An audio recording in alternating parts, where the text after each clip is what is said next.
Hello everybody, this is Mark. I wanted to show you folks how to stretch using wet mounting. We've gotten questions about this in the class, so I'm going to explain the procedure in this tape. Now, when we finish a painting that we are happy with and the ink is thoroughly dry, maybe a day after you painted it, the very least, the ink is now dry and set, and it's not going to go anywhere. I have a painting that I might like, but it's wrinkly. It's got a lot of grooves and ridges in it, and so it's a little bit unsightly.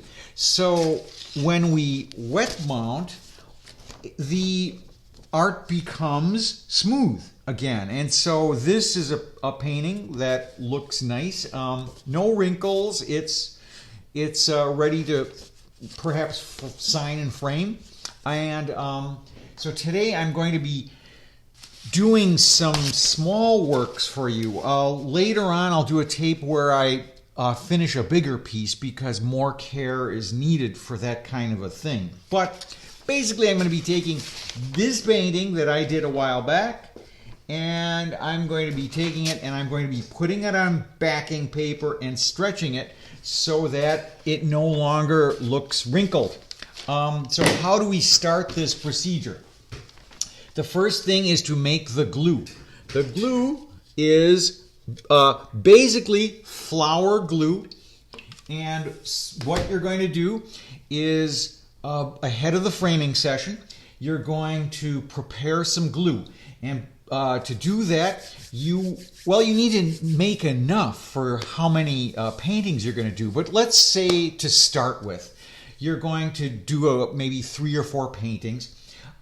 So what you do is you take about a half a cup of flour and you put it in a bowl and you slowly stir in a little bit of cold water until it makes kind of a wet lumpy mass. And then you pour hot water in. I use my tea maker.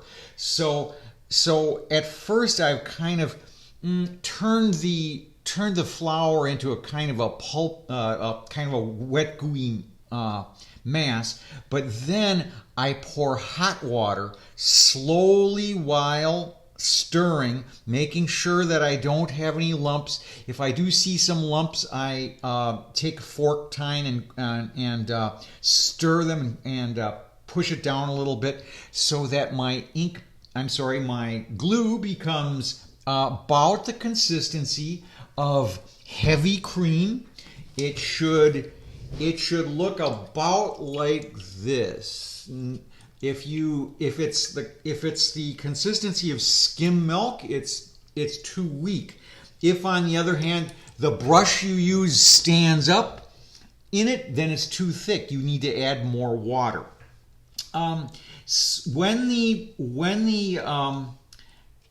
glue is about the room temp, a little warmer than room temperature, just warm but not hot or bubbling or anything like that, then it's ready to be applied to the artwork.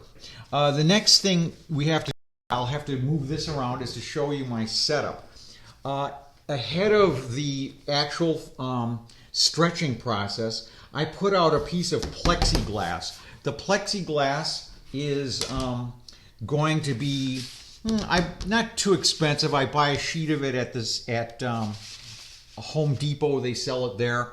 Sometimes some other places. And then what I want to do initially is clean the plexiglass off. I've already done this for this session, but I'm going to wipe it down again just to show you. You want it to be wiped down. You might even want to, if you haven't used the plexiglass in a while and it might be a little dirty, you might even want to take some Windex spray.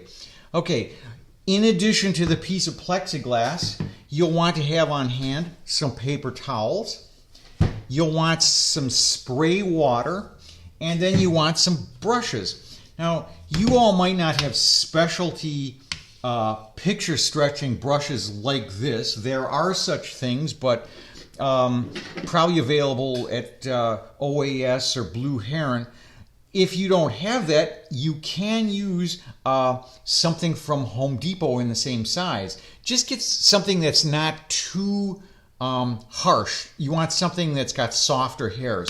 I sometimes use a watercolor brush for smaller pieces.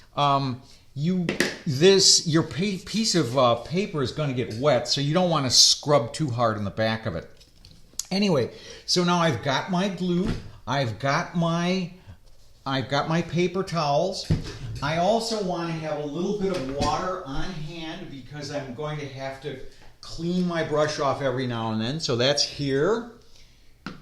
And one more thing I needed to add when doing the glue, you have to add a pinch of alum to the glue.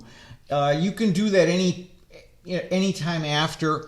This is something available at the grocery store. I think they use it for pickling things, but I only use it for stretching. This keeps the bugs from eating your artwork in the decades to come because it doesn't taste very good. So the next thing I do is I take my piece of art that I have that I want to stretch and I put it down on the paper. Now, I'm going to switch cameras now so that you can see the rest of the procedure from above.